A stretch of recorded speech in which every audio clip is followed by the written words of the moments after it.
Vamos então começar a falar disso. Qual é o verdadeiro Evangelho de Jesus Cristo? Primeiro, qual é o verdadeiro? E se tem um verdadeiro, imagino que tem pessoas aí propagando o falso Evangelho. Muitos falsos evangelhos. Bom, para nós sabermos sobre o evangelho, nós temos que aprender um pouco sobre criação, queda e então redenção. Evangelho vem da palavra grega euangelion, quer dizer boa notícia, boa mensagem. Que boa mensagem é essa? Primeiro Deus cria os céus e a terra com o seu grande poder. Está lá em Gênesis, cria em 6 dias. Cria o céu, as estrelas, cria a terra, os animais. No 6º dia, ele cria a chamada coroa da sua criação, a obra-prima. Tudo que Deus criou foi bom e foi perfeito. Mas existiu algo que foi a sua obra-prima. Foi o homem. Porque ele diz, façamos o homem a nossa imagem e semelhança, de modo que nenhuma outra criatura foi feita à imagem e semelhança de Deus. Nem os anjos. Ninguém, nada em todo o universo. Mas o homem, ele decidiu criar sua imagem e semelhança. O que significa ser a imagem e semelhança de Deus? Significa que Deus tem os seus atributos, características pessoais de Deus. E os atributos são divididos em 2 categorias. Atributos incomunicáveis, só Deus tem. Onipotência, onisciência, onipresença. E atributos comunicáveis, Deus tem e comunica as suas criaturas. Bondade, justiça, amor, santidade. Então Deus cria o homem e comunica esses atributos. Então o homem era moralmente justo, moralmente perfeito. E o que acontece? Coloca o homem aqui no jardim do Éden, coloca ele para cultivar o jardim e dá uma única ordem a ele, para ele não tocar na árvore do conhecimento do bem e do mal. O homem então viola essa única lei e o pecado entra em toda a criação. E o pecado é como um vírus. Para entender, talvez poderia ter exemplos melhores. Imagina quando um vírus entra em um computador. Ele não destrói o computador, não explode, mas ele corrompe o sistema, ele deteriora, ele não funciona mais daquela mesma forma. Assim aconteceu com o homem, ele se corrompeu. E com o pecado veio as maldições. A primeira maldição veio sobre a serpente. A segunda maldição veio sobre a mulher, com dores dará à luz os teus filhos. E a terceira maldição recai sobre o homem e sobre a terra. Então vem a pior de todas as consequências, a morte. A morte espiritual. Tem a morte física, tem a morte espiritual. O homem não morria, Adão e Eva não morriam, eles eram eternos? Eu não acredito que sejam eternos, mas a morte não fazia parte daquele primeiro plano, ok? Tá. De modo que a obediência traria a morte para a criação. Então, de tantas... A desobediência, isso, a desobediência. De modo que a pior consequência foi a morte eterna. A condenação ao inferno. Ah, tá. Ok? Então, Deus condena o homem por causa do pecado, vem essa consequência drástica, e junto com ele, toda a descendência que viesse de Adão e Eva seria condenado com eles. Imagina dentro da perspectiva de um vírus. Se eles estão contaminados, logo sua descendência também virá contaminada. Foi isso que aconteceu. Todos que descenderam dos primeiros pais, Adão e Eva, vieram com a infecção, com a transmissão do pecado. E com o pecado, a sentença, a condenação. Então, por que Deus tem que condenar? Porque o pecado é uma violação à justiça de Deus, à lei perfeita de Deus. E Deus, sendo justo que é, ele precisa punir o pecado. A punição vem com a condenação. Mas Deus também não é só justiça. Deus também é amor. E no seu amor, intenta um plano para salvar essa raça que agora está perdida. Essa raça está debaixo de maldição, está debaixo de juízo. Ele precisa salvá-la. E o que ele faz? Ele precisa resolver um grande dilema. Provérbios está escrito assim: quem condena o justo, quem condena o justo e absolve o ímpio, abominação é para o Senhor. Ok? Então não pode absolver o ímpio, nem condenar o justo. Como Deus, então, pode absolver o ímpio sem ser uma abominação? Ok? Porque veja só, o transgressor o infrator merece a pena, a condenação. Se o juiz é justo, ele não pode simplesmente abrir as grades das prisões e falar: estupradores, assassinos, saiam porque eu sou bom. Não, o senhor não é bom, o senhor é injusto. Concorda? Esse é o grande dilema. Como um Deus justo salva pecadores injustos sem deixar de ser justo. Ele não pode simplesmente perdoar, senão ele estará passando por cima da sua justiça. Aí que entra a beleza do Evangelho. Resposta: Jesus Cristo. A cruz de Cristo. Esse é o verdadeiro Evangelho. Isso muda tudo. Muda o que tudo. Começou na queda tem fim na crucificação. A solução, a única maneira de reverter o quadro, o estado do homem, da condenação, é o quê? Os pecados dos homens têm que ser punidos. Ponto. Não há como passar debaixo do tapete. Não há um lalau no céu. Não há como. O que acontece? Cristo, então, o plano de Deus é enviar seu filho, que era Deus, para se tornar homem. E nos substituir, morrendo da cruz. O que ele faz? Na cruz, ele leva os nossos pecados. E Deus, por ser justo, tem que punir os pecados. Ao invés de punir os pecados em nós, pune eles em Cristo. Porque na cruz, Cristo leva os nossos pecados sobre ele. A imagem é muito simples. Imagine um júri. Imagine um tribunal. Rogério Vilela é condenado por 10 crimes hediondos. O 11º, réu confesso. Ele é pego com sangue nas mãos. Condenado, ele vai passar agora, sentenciado a passar por um julgamento. No julgamento, ele confessa os crimes. Ele é culpado. A sentença, pena de morte. A hora que o juiz vai bater o martelo e decretar sua sentença, cadeira elétrica, ou nem sei qual que são os métodos hoje, entra alguém no julgamento. Meritíssimo? Não. Não. Como não? Não o condene. Como assim? Ele olha para você: Vilela, levante-se daí. Tudo bem.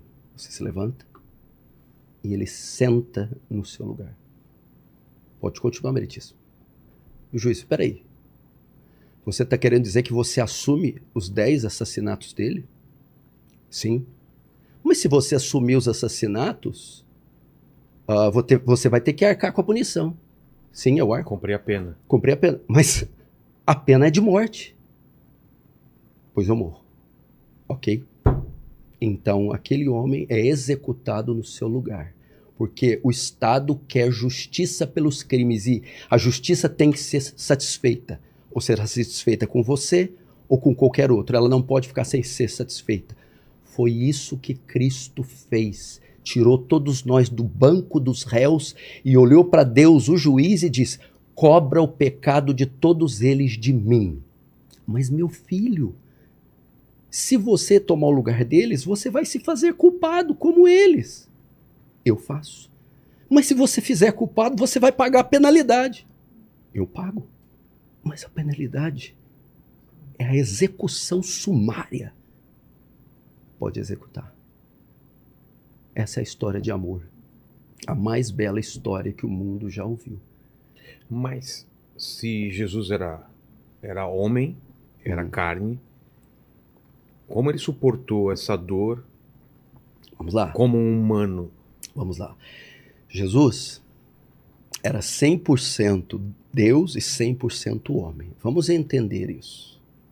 Para o plano ser executado, só poderia ser feito por um homem perfeito. Só um homem perfeito poderia nos substituir. O que é um homem perfeito? Um homem que nunca pecou. Vamos procurar na terra. Adão, não. Abel, Caim, não. Abraão, Isaac, Jacó, Moisés. Vamos passando as eras. Não. Não tinha essa classe na terra. Então vamos olhar para o céu. O Filho. Eu desço e me faço homem. Jesus então veio, se fez homem, sem deixar de ser Deus. Quando ele nasce de Maria, ele vem à terra. É a encarnação do verbo que nós chamamos. Então Jesus se torna homem sem deixar de ser Deus. É a chamada união hipostática.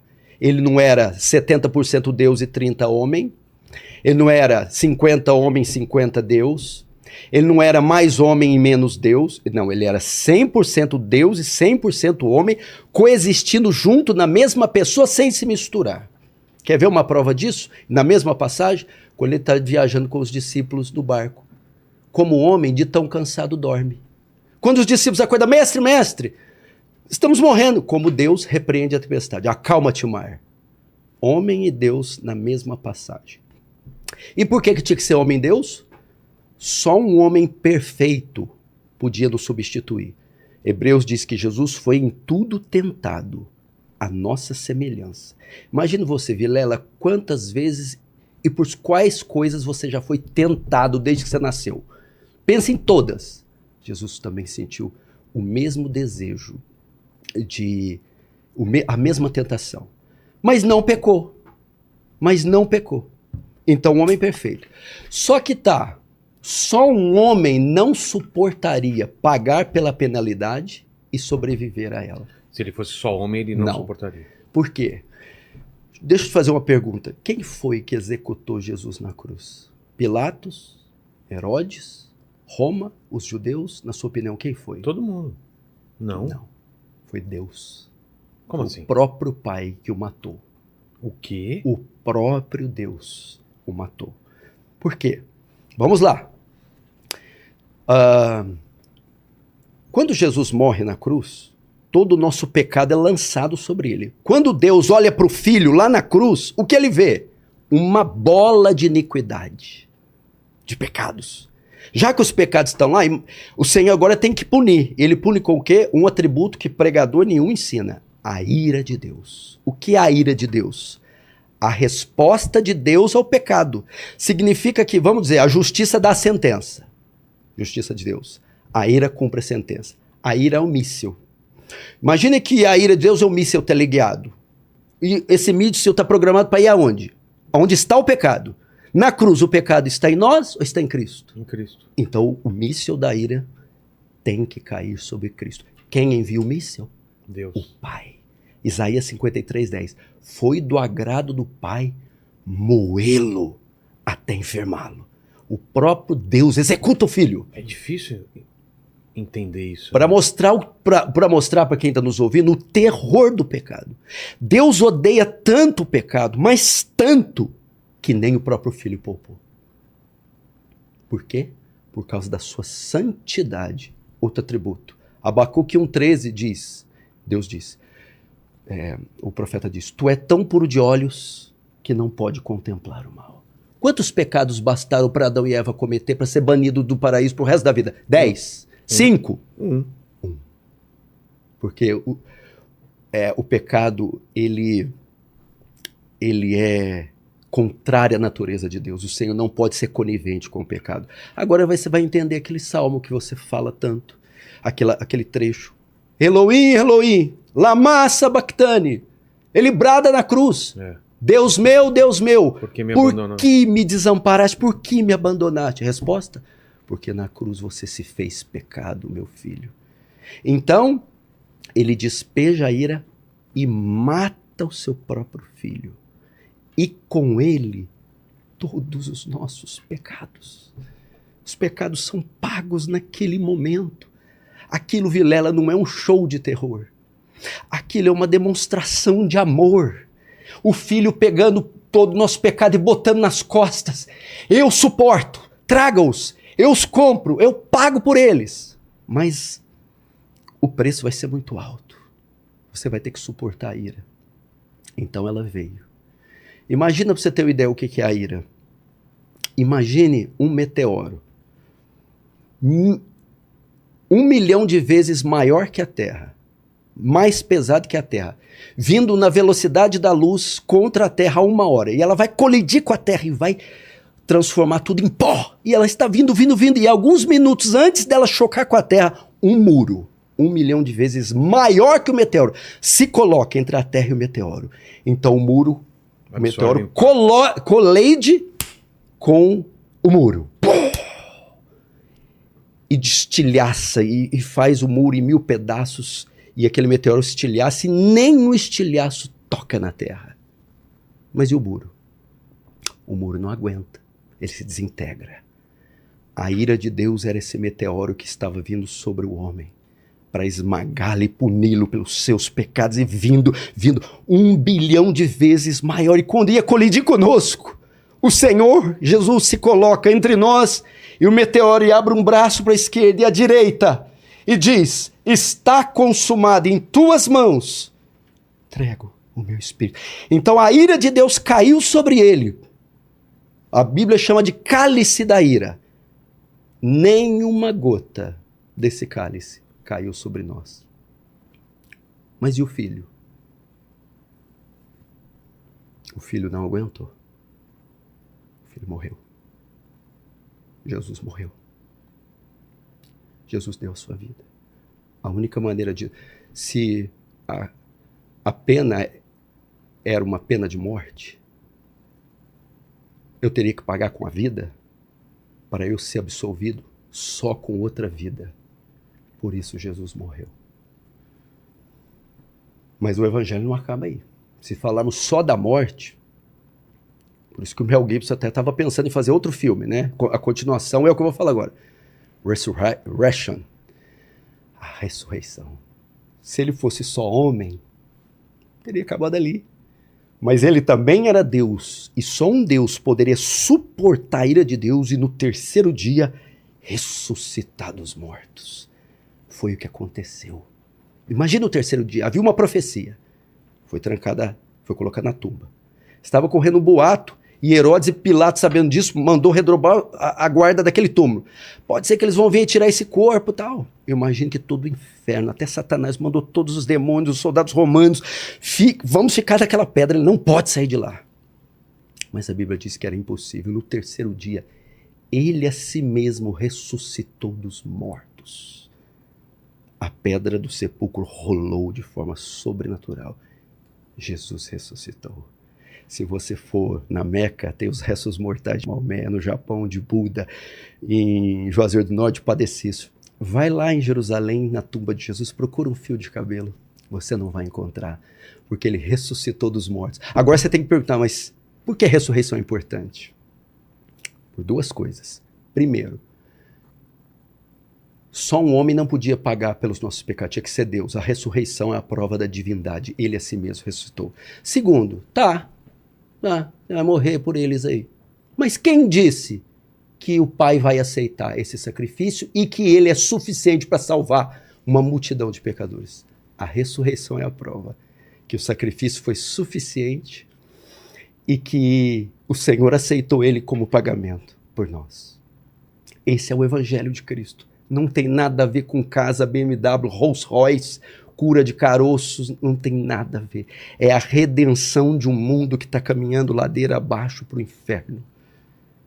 E Deus, no seu amor, eles falam de amor. Romeu e Julieta, tem muitas histórias. Shakespeare, sim, são histórias de amor. Mas o amor desse nível... Outra coisa, Vilela, você tem filhos. Sim. Você morreria por algum deles? Claro. Você morreria por um serial killer? Não. O Senhor não morreu por nenhum filhinho de Vilela. Só morreu por serial sinners. Serial killers. Olha só que diz Romanos 5. Deus prova o seu muito amor para conosco, tendo enviado Jesus para morrer por nós, sendo nós ainda pecadores. Ele não morreu por bons, morreu por maus. Não morreu por justos, por injustos. Aí está o grande amor. O que ele viu em mim, você, em qualquer um, para que ele pudesse salvar? Nada. Só uma bola de iniquidade. Somos seres cheios de pecados ambulantes. Isso é verdadeiro amor. E o que ele pediu em troca? Nada. Salvação é pela graça. É um presente. Você só recebe. Você não pede aqui o presente inútil, você só recebe. Seu único trabalho é pegá-lo. Você não paga por ele. O Senhor fez isso. Nos deu gratuitamente. Por isso temos que nos curvar diante dos seus pés e adorá-lo. Muita gente diz que o cristianismo é uma religião difícil, cheio de regras. Vamos lá. O Vilela é um excelente pai. Ele ama, ele protege, ele provê, ele passeia, ele beija, abraça. Faz tudo. Quando o papai Vilela fala, filho, faz isso pro papai. Claro, papai. É um prazer. Como é que eu vou negar algo para um pai tão bondoso como você? Pergunta. Quando você tem ciência do que Deus fez por você, e Deus diz assim, filho, faz isso com a tua vida não. Filho, anda por esse caminho e por esse não. Ô pai celeste, como eu vou ter dificuldade de obedecer um Deus que fez tanto por mim? E detalhe, a grande maioria dos mandamentos, elas beneficiam a nós mesmos. É como você não dirija sem cinto. Pô, querem tirar minha liberdade. Não, o imbecil, se você dirigir sem cinto, você bate, vai voar com o pescoço no para-brisa, quebrar ele e morrer. Muitas das leis de Deus são para nos proteger, para nos beneficiar, só fazem bem a nós mesmos, ao mesmo tempo que glorificam Ele. Por isso que, para termos um cristianismo melhor, uma igreja melhor, necessitamos redescobrir a mensagem do Evangelho. Você sabia, Vilela, que o número de ateus tem crescido no Brasil? Ah, é? O número de ateus tem crescido. Por que pessoas têm aderido ao ateísmo? Porque veja só, Deus é invisível. Já viu? Já pegou nele? Não. Nunca. Ok? Mas qual a manifestação física de Deus na Terra? A igreja. A igreja é embaixatriz, é embaixadora dele. Então, a maneira que ela se conduz, que ela caminha, as atitudes que ela toma, tanto no coletivo como instituição, como individual, elas definem um Deus para a sociedade. Elas apresentam um estereótipo de Deus. Pergunta, as coisas que a gente assiste no programa de TV. Demônios dando entrevistas em microfones. Escândalos. Milhões envolvendo adultérios. Essa coisa toda. Esse tipo de Deus que está sendo apresentado pela igreja moderna à sociedade. E as pessoas, Deus é isso aí? Eu não quero, eu estou fora. Deus associado a dinheiro, Deus associado a triunfalismo, Deus associado a exorcismo, Deus associado a curandeirismo, a interesse, a barganha. É melhor ser ateu. A mensagem da redenção foi substituída por dízimos e ofertas. Dá 10 que Deus te dá 100. É pobre? Tem demônio. É empregado? Não tem fé. Venha para essa igreja, detalhe, não é para Jesus, venha para essa igreja, se torne patrão, seja curado das suas doenças, seja livre de todos os seus problemas. Então o que está havendo? A imagem do Deus que a igreja moderna está trazendo, Vilela, é uma caricatura barata. Mais parece um Papai Noel gordo, mais digno da nossa dó do que o Deus das Escrituras, que tem que ser temido, adorado para sempre. É isso que está acontecendo. É isso que está acontecendo. É isso que está acontecendo.